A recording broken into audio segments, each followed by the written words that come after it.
Hey, welcome back. Today we're going to play a little game I like to call full coverage, but make it natural. So I wanted to really target those of you who watch my channel and you may lean a little bit more towards the medium full coverage side, especially for your daily wear makeup, but you want to know how to get the coverage, but also maintain an overall natural look. We all know I'm a pretty big culprit for a good sheer to light glowy foundation, but I wanted to switch things up today and go with something that was full coverage and talk about a couple of tips for wearing full coverage but still maintaining an overall natural appearance. This video is sponsored by Sephora inside JCPenney. This month they're really focusing on all of the foundations that they offer and all of the different finishes that you can now get in foundations. So I'm going to be working with a full coverage today, obviously, that has more of a versatile demi matte finish. It works for a lot of different skin types. So that's what we're going to do. They're really just a couple of tricks. It's not a hard concept. I really just wanted to break this down and make it easy for people to understand, because I feel like when people hear full coverage, they immediately think I have to go full coverage in every single area with my foundation, with my concealer, with my powder, with just the overall look in general. And that's not necessarily how it has to be. If that's what you like, then that's what you like.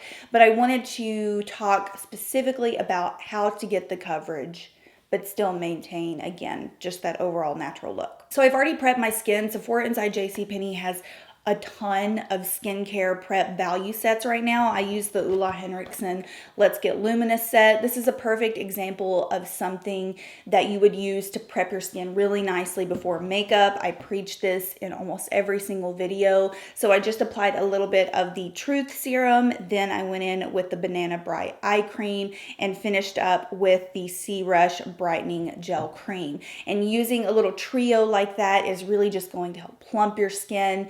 There are so many, there are really good skincare sets out right now for all different skin types. So I'm going to link some down below that I saw while I was there recently. And if you have a different skin type than me, trust me, like they got you covered right now. So really, in my opinion, I'm trying not to make this hard for anyone. There are two major elements I personally think that come along with wearing full coverage but maintaining an overall natural look. The first is to choose one full coverage element, 1 to 2 full coverage elements, which I'll talk about in just a second. And then the second is just to keep the overall rest of your features just really light, fresh, and breathable. So what do I mean by choosing 1 to 2 full coverage elements?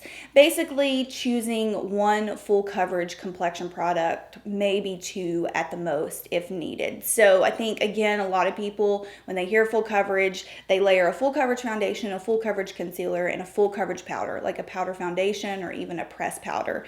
My proposal is that you kind of just want to pick and choose the areas where you are applying your full coverage, because if you layer 3-4 full coverage products on top of the skin, it's just, you're going to be able to see it. It's not necessarily going to be the most natural look. So for example, if you're going with a full coverage foundation, maybe just sticking to spot concealing where needed afterwards and then setting with a translucent powder, maybe using a little bit of cream product to add some life back into the skin, to add some like hyperrealism. If you maybe have more rosacea or dark spots, melasma that you want to target conceal, try going in with a foundation that's more on like the light medium side for your overall skin, and then using a concealer that has maximum amount of coverage to go in and spot conceal. So do you see what I'm saying here? Kind of like pick and choose where you want those full coverage elements. I'm going to be using a full coverage foundation today. I'm using the new Fenty Beauty Pro Filter Hydrating Longwear Foundation.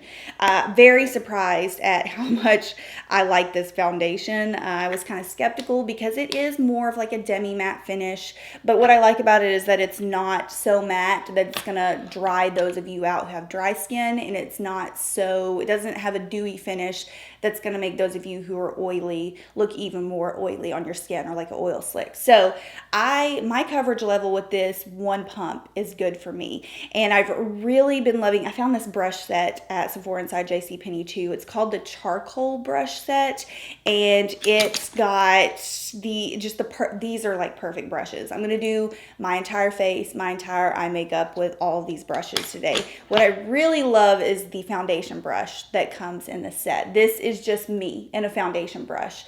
I think there's also, when it comes to application, using a brush like this that's a little bit more flimsy allows you to have control over the product. Whereas if you go in with an actual buffing brush, like a maximum coverage buffing brush, a really stiff top buffing brush, it just kind of stamps the product on and you get the immediate like full impact, and you don't really have a chance to layer your product. So that's why, again, even if I am using a full coverage foundation, I really love using something like this that does allow me to have control over the product. I am currently in the shade 180 in the Fenty foundation. If you don't know your shade, Sephora inside JCPenney does have the color IQ system where you can basically just go in and they can match you to your exact color no matter what foundation you're interested in. This one, I think, yeah, this one has a little bit more of like a warmer undertone, which I like in my winter foundations especially, because obviously they add some warmth to my skin. So you can see, if you're familiar with the original Fenty foundation, this one definitely has a lot more glow to it. It does set down a little bit more to more of like a satiny finish. Since this is freshly applied, it does look quite glowy, but trust me, it does dry down just a little bit. And I just think it's really versatile for that reason for a lot of different skin types. Okay, so we're gonna go into spot concealing. I wanna know what happened to spot concealing because it kind of seems like it's a lost art. The whole trend now is, to do like a triangular motion with your concealer and then just call it a day. Spot concealing can truly make a difference in your coverage level, especially if you're using the right formulation or the right consistency concealer. I really like to use stick concealers for this example. They're generally a little bit more concentrated in pigment and they really allow for controlled application. So this is the new Marc Jacobs Accomplice Concealer. I have the shade Light 20. I'm gonna take the actual concealer brush that comes in that little charcoal brush set. And I mean, obviously everyone's different. If you have melasma, if you have rosacea, blemishes, you're gonna target conceal in different ways.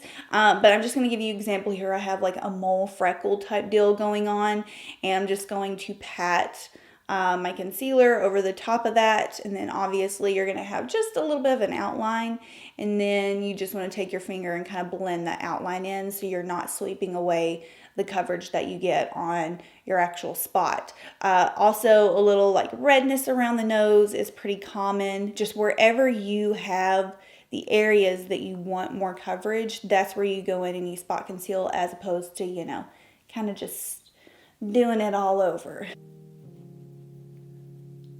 Okay, so we've got our coverage going on. This is probably the most I feel that I can cover and conceal my skin at this point. So I just wanted to touch on a few extra tips for really kind of maintaining a really fresh, healthy look while wearing a fuller coverage base. Obviously, using creams is one of my favorite just overall techniques for any makeup look.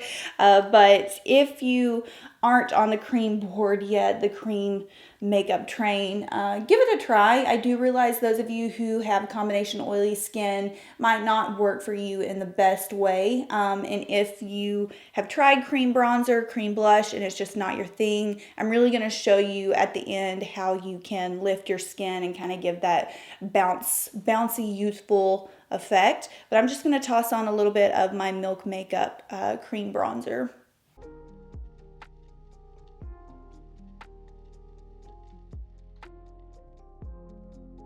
And just a little bit of my Milk Makeup cream blush in the shade Perk. Okay, let's move into setting. I pretty much 9 times out of 10 would recommend using some type of translucent powder or semi-translucent powder. Basically because these powders layer really well. You can reapply them throughout the day. They're not going to cake up. And just overall, they give you the setting finish, but in more of an invisible fashion. Whereas if you are using a powder foundation, a pressed powder, you're really going to be able to see those pigments coming through. So I am using the Fenty Instant Retouch Powder in the shade Butter. Great powder to not only set your makeup with, but to reapply throughout the day. It does control shine. very smoothing, and I find that it does not make your skin look really crepey. Okay, let's say you aren't a cream person, you can't really do the cream contour, cream blush, and you just stick to powder. You're done with everything, you're kind of feeling a little flat. This is where you can actually utilize some of your cream products, especially a cream highlighter. What I like to do if I've used a lot of powders is just for my final touch, take a little bit of a cream or liquid highlighter on the back of my hand or whatever, just very lightly. Pick it up with my foundation brush and then just lightly tap over the high points of the face, and just you'll be able to finish everything off. It's almost like a little perfecting setting finish. You'll be able to finish everything off with a little bit of a glow, but not being too overwhelmingly glowy. And finally, finishing up the last two features, the eyes and the lips, I'm going to take my beloved Laura Mercier Caviar Stick in Cocoa, and I'm basically going to line my lash line with this. Doesn't have to be perfect. I'm just going to go halfway in on my eye. And then I'm going to take the brush that came in this little set. It is called the blending brush. This is a perfect example of a brush to blend out these cream shadows with. And I'm going to start blending that along my lash line. And then once I've got that diffused out, I'm going to lightly start bringing it up into my outer corner and also just all over the lid. So what that does is it kind of creates this gradient effect where my darker shade is down here on the lash line, so it kind of looks like I'm wearing eyeliner. And then the diffused color is all over the lid, and it just looks like you're wearing a nice kind of soft brown all over your lid. Gonna pop on a little bit of mascara. I'm using the Milk Makeup Kush mascara. To finish things off, I've just applied a really neutral pink lip liner, and then I'm going to top it with the Dior Lip Maximizer. This is their plumping gloss, and this one's in the coral shade.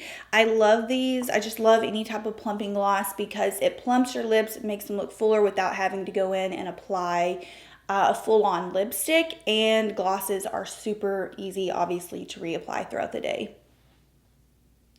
All right, so full coverage, but make it natural. I've got the max amount of coverage on my skin, but still kind of a hyper-realistic natural finish. We kept everything really soft and neutral. Just keep in mind, if you do need fuller coverage, just kind of decide where your problem areas are or where you want the most coverage and stick to that area and just choose maybe 1 to 2 elements. If you want me to go into further detail on extreme coverage, like full coverage for extreme discoloration, melasma, let me know if you'd like to see a video like that. But for today, I just wanted to cover full coverage bases and yeah, just show you how to achieve a nice, fresh, healthy appearance. So hope you enjoyed, and I'll see you in the next video. Bye.